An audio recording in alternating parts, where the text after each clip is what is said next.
Do you know why I survived, Professor? The night I got this. Because of her. Because she sacrificed herself. Because she refused to step aside.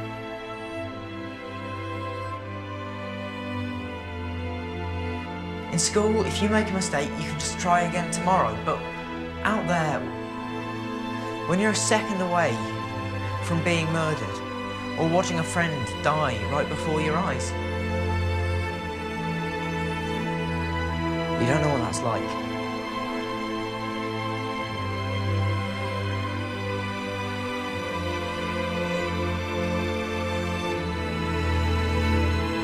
Harry Potter. Cette histoire, imaginée par J.K. Rowling, a trouvé son public partout dans le monde.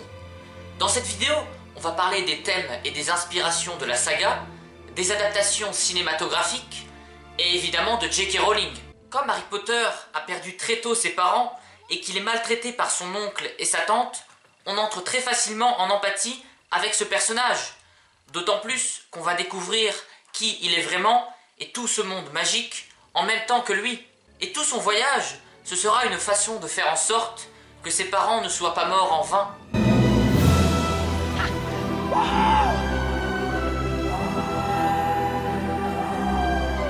Harry Potter, Ron Weasley et Hermione Granger. C'est clairement un trio magique, mais on va très souvent attaquer leur famille, car Harry a perdu ses parents, Ron est issu d'une famille très pauvre, et Hermione est née de parents moldus. Mais ce que nous dit J.K. Rowling, c'est que ce qui nous définit vraiment au final, ce ne sont pas nos origines, ni même nos aptitudes, mais bien nos choix. Dans le monde des sorciers, il y a le miroir de Rised, qui nous montre notre plus grand désir, l'épouvantard, qui prend la forme de ce qui nous effraie le plus, les détraqueurs, qui nous font revivre nos pires souvenirs, et le Patronus, qui est un sortilège qui contient l'un de nos plus beaux souvenirs, et qui sert à repousser les détraqueurs. Donc, Rowling joue sur les émotions, les sentiments propres à tout être humain. Et Harry Potter est une saga qui, au fur et à mesure, devient évidemment de plus en plus noire. Et ça s'illustre par plusieurs points. Dans les premières aventures, ça se termine sur des victoires, sur des célébrations. Mais après, ce n'est plus vraiment le cas.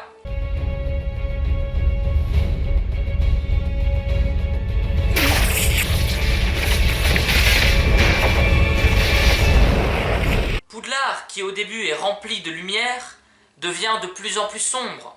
Every day, every hour, this very minute perhaps, dark forces attempt to penetrate this castle's walls. But in the end, their greatest weapon is you. Les baguettes magiques servent au départ à faire voler des objets, et puis deviennent des armes pour se défendre et pour attaquer.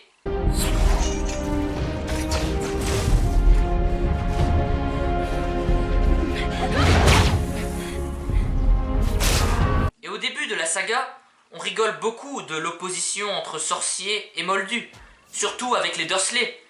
Mais plus l'histoire avance, moins on en rigole.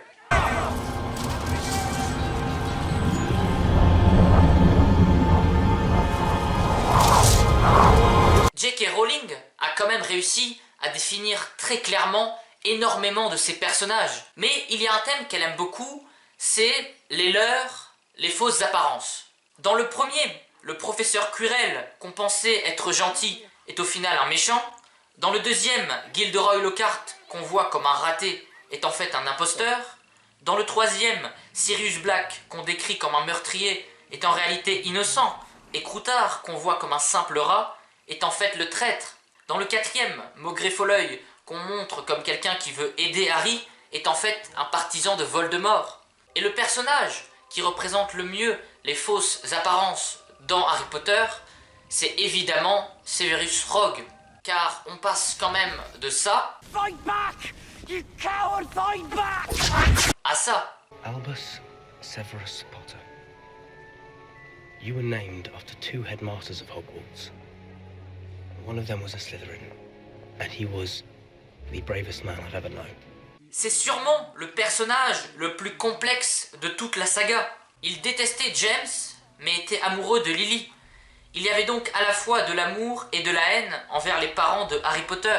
Et donc, face à Harry Potter, il y a clairement une partie bien plus simple à montrer que l'autre. It may have escaped your notice, but life isn't fair. Your blessed father knew that. In fact, he frequently saw to My it. father was a great man. Your father was a swine. Mais par contre, son amour pour Lily Evans, il le gardait secret, car c'était bien plus compliqué à exprimer. Mais c'est pourtant ce qui fait de lui un héros, car il n'aura cessé au final de protéger Harry Potter. No one can. I should never reveal the best of you, Severus. Your word. When you risk your life every day to protect the boy. He possesses no measurable talent. His arrogance rivals even that of his father, and he seems to relish his fame. En tout cas, les fausses apparences, ce n'est pas un thème qui est là par hasard, car J.K. Rowling a réussi à donner une toute nouvelle apparence à des sorciers, des fantômes et des géants.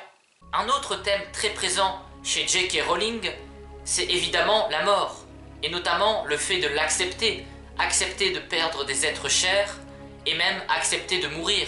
Mais il y a également le désir de vouloir vaincre la mort, à travers la pierre philosophale, qui produit l'élixir de longue vie, les Horcruxes, qui sont des objets dans lesquels on place une partie de notre âme, et les reliques de la mort, qui, une fois réunies, font de nous le maître de la mort.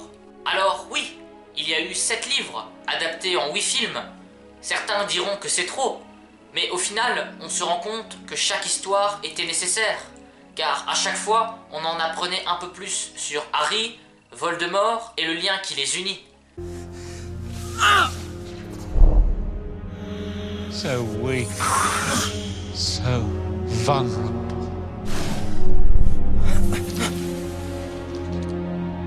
Look at me.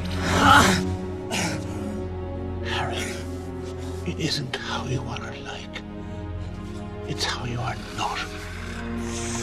Et oui, Voldemort n'est pas très beau, mais c'est parce qu'il a déchiré son âme pour faire ses Horcruxes qu'il est devenu de plus en plus laid.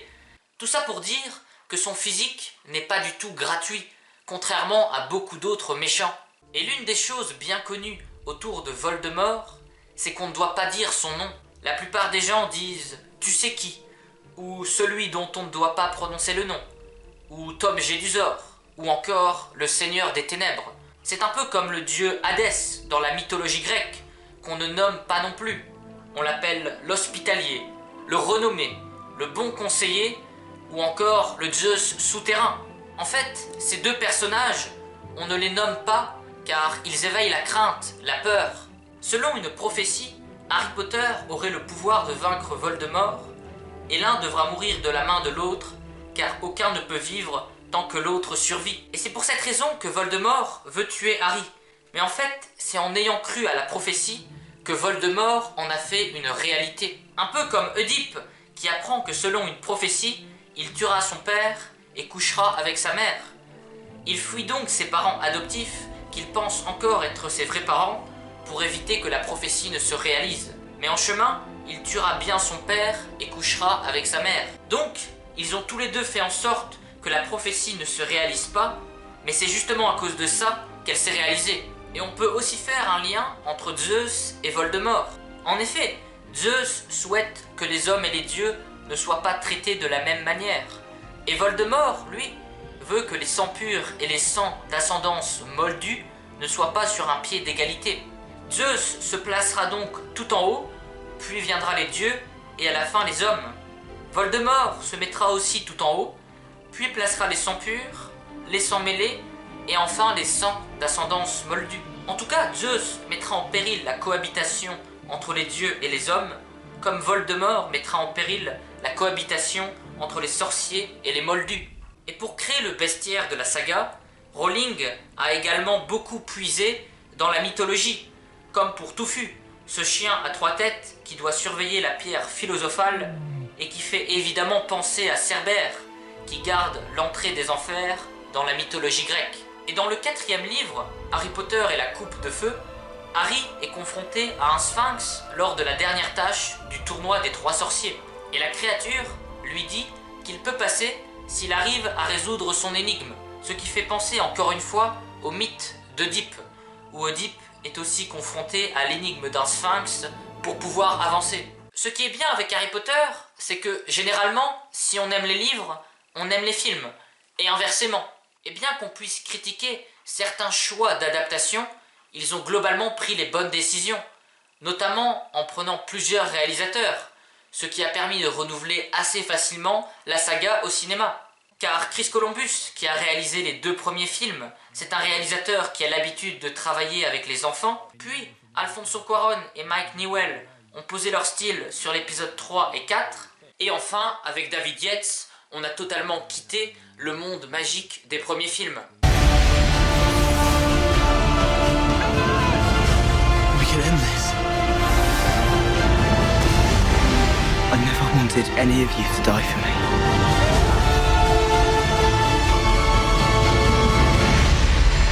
Et à travers les 8 films, ils ont réussi à avoir quelques-uns des plus grands acteurs britanniques.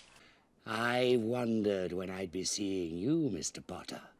Assuming that my calculations are correct, I believe that a change of decoration is in order. Potter, take Weasley with you. He looks far too happy over there.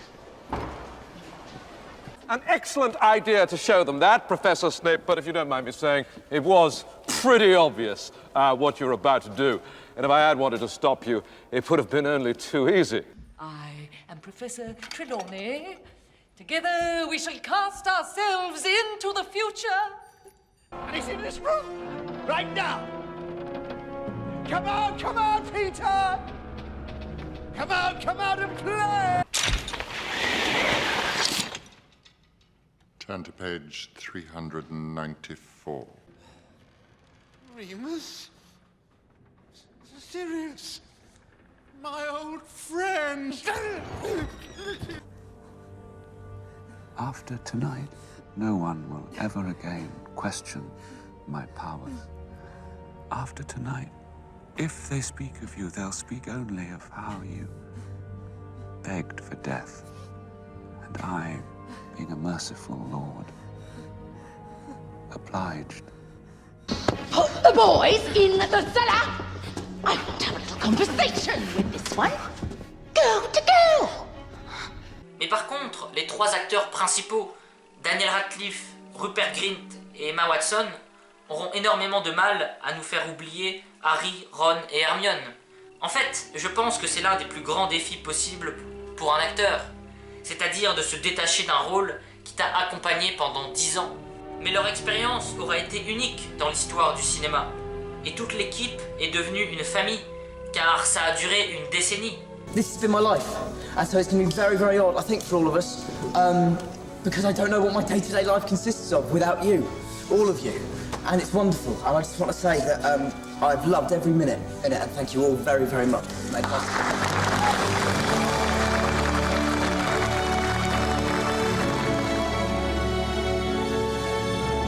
Et à l'époque, il y avait à chaque fois une attente démesurée pour le prochain film. Et au total, il aura donc fallu 10 ans pour tous les voir, alors qu'aujourd'hui, on peut tout voir en une semaine. Et faire une suite à Harry Potter remettrait en cause toute cette magie, la magie de toute cette décennie. Car c'était magique, parce qu'on savait que c'était unique.